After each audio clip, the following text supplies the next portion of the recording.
Well, Alexander Kristoff, the big Norwegian, is fully committed to this. Welcome to the final 5 kilometres of this, the 81st edition of the circuit Franco Belge, with me, Jez Cox, alongside Matt Stevens. We have been watching one of the most attritional, unpredictable and, well, Matt said it, and I'll agree with him, on the face of it, in the way it's unfolded, amateurish of races. And yet, by that account, it's been absolutely brilliant.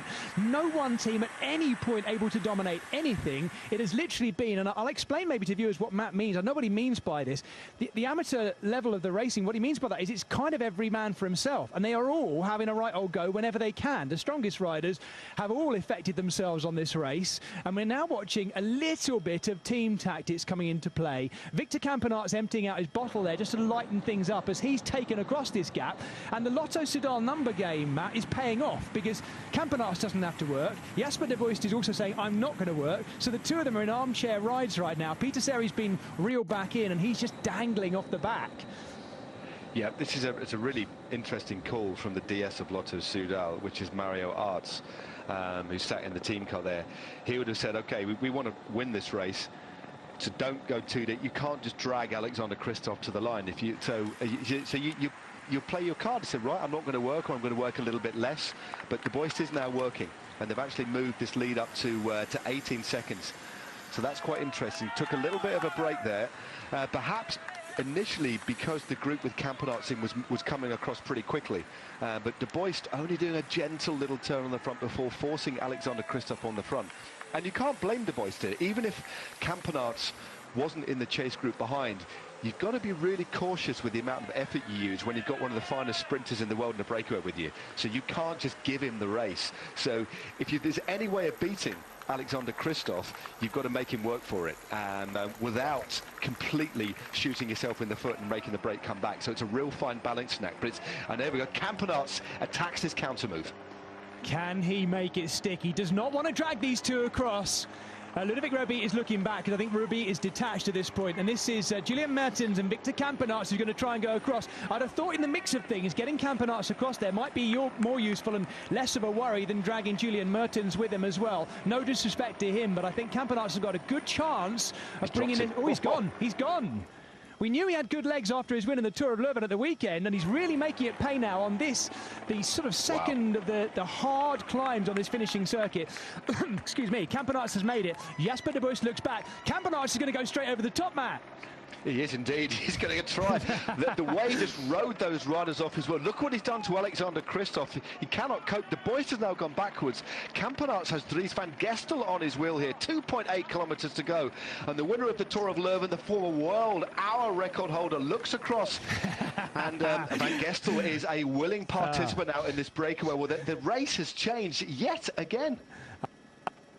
I love it, Matt, because Van Gestel was going up, up, up, up, up. He was shouting at Campenaerts as if you need to shout at Victor Campenaerts when he's given the opportunity like that. He's been waiting. He's kind of snuffed his candle out a couple of times, but now it's fully on fire because he's gone past Van Gestel. Van Gestel's shoveled some coals on. Go on, mate. I'll be right here for you. Don't worry. And now Campenaerts knows that in the number game of Lotto Soudal, he is now number 1. Kristoff trying everything he can to get back on. I don't know. He might make it, Matt. He is the danger man, though, isn't he? It looks like he is. Van Gestel rolls through. Before we finish this race, I've done Victor Campenaerts a disservice. Of course, he's not the former world hour record holder. He is the world hour record holder, and he's absolutely on fire. I love the fact over the last year and a half, he's completely changed his tack, not focusing so much on time trials, focusing on becoming a one-day specialist. And boy, he's very, very exciting to watch. It's almost a completely new chapter of Campenaerts' career. But de Buist isn't done either. 1,900 metres to go. It looks like Alexander Kristoff is going to get back on. So far, it's definitely advantage Lotto Soudal. Campenaerts leads, well, 1,800 metres to go. Who is going to take this one? Because Kristoff hasn't quite got back on, but it looks in a couple of moments as if he will. Dries van Gestel is waiting. Victor Campenaerts is driving. Van Gestel is sitting there. And Van Gestel has to attack at some point. If Kristoff is coming back, and Campenaerts can sprint well too, I would suspect Dries van Gestel is probably, well, the least confident sprinter of these leading three, but they're looking back. Where is Jasper de Buist? Because he also has got a very fast finish. They're confident by the looks of it, Matt. They've got enough gap to play around with this. 1,300 metres to go. Where is Alberto Danese? Because the DSM man is one of the fastest riders we've noticed at the front of that group, which are working their way up this final climb. There's another rider coming across the gap as well. You've got Jasper de Buist is just about to get back in contact, and it looks like there's a rider from Israel Premier Tech trying to get across this move, and then you have the bunch behind. 1.1 k's to go. Christophe looks around. He wants to kind of keep this momentum going, but also Lotto Soudal, they don't want to throw this situation away. They're assured of 2 riders in the top 4, but of course they want to win this one. So Jasper de Buist has been tasked with getting on the front, because as you quite rightly said, Victor Campenaerts is no slouch in a sprint, and there is the remnants, the tattered remnants of the bunch behind. Oh, that's the final kilometre. So our kilometre ticker at the top left of your screen wasn't entirely accurate, because now it's 1,000 metres to go. And Jasper de Buist, usually such a wonderful lead-out man for the likes of Caleb Ewan. Ewan and De Lee not going to feature in this finale as far as we can see. I don't think it's going to come back together now. It's looking like it's going to stay away. And the numbers game that's been played by Lotto Soudal could work out royally if they can not only get the win, but pick up a right bag full of UCI points in this points pro race. Could be a great day for the Belgian team in white and red. 2 riders in the leading group. Christophe looking back to see who's coming up behind. This is going to be really close though, Matt, because they're not far back. They're certainly not. The man in last place, and it looks like except Van Mark, I think, trying to get across the gap. There's the bunch being led by Uno X, should I say. We're coming into the last 500 or 600 metres, and at the moment, Jasper de Buist is leading out Alexander Christophe, and I think if Campenaerts wants to win this one, he needs to go very, very long indeed. He can't wait until the last couple of 100 metres. De Buist still on the front. How much have they got left in their legs? Alexander Christophe, throughout his career, one of the best sprinters in the world. Normally not the kind of guy you would want to take to the finish in any breakaway with anyone. But here goes the final attack, and it looks like it's going to be Victor Campenaerts who goes. We know the kind of form he's in. Victor Campenaerts, the winner in the Tour of Leuven at the weekend. He's got the gap. He's got the gap on Christophe as well. Alexander Christophe's coming though. Campenaerts and Christophe. Van Gastel is still there. Dries Van Gastel is still there. Don't rule him out. Alexander Christophe should take it on paper, and that's exactly what he's going to do. The big Norwegian has taken the victory in the penultimate round of the Exterior Cycling Cup, and it's gone to form in our breakaway, but the breakaway survived. What a ride by Alexander Christophe. We're watching Alberto Danese now trying to come in as the best of the rest. That might have been Julien Simon actually sprinting alongside him there for Total Energy. He's always good in an uphill sprint too. What a victory, and what a close one.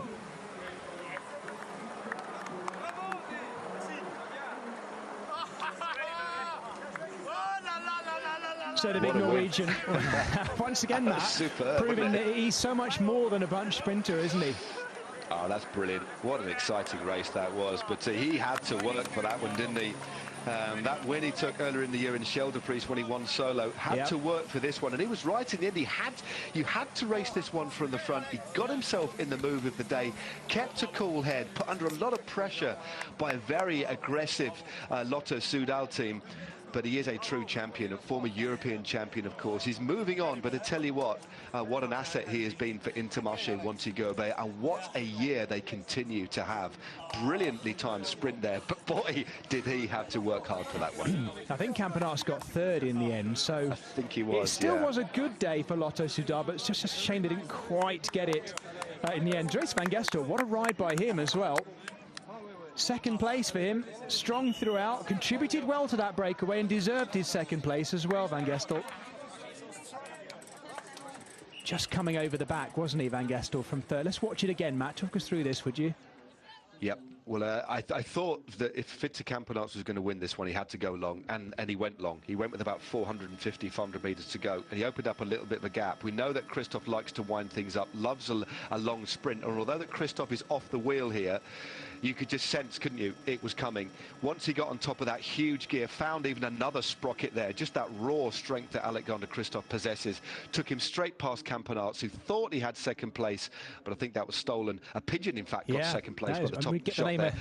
But no, in the end, it was just that raw power that Alexander Christophe has got. And I do love that. I mean, he's a classic specialist too. He's a sprinter, but he had to work very hard. And actually, Campenaerts took the shorter line there, so Christophe had to go very, very long and round the outside. But in the end, the aerial shot showed he won it in the end quite safely by a couple of lengths. Indeed, Van Gestel second.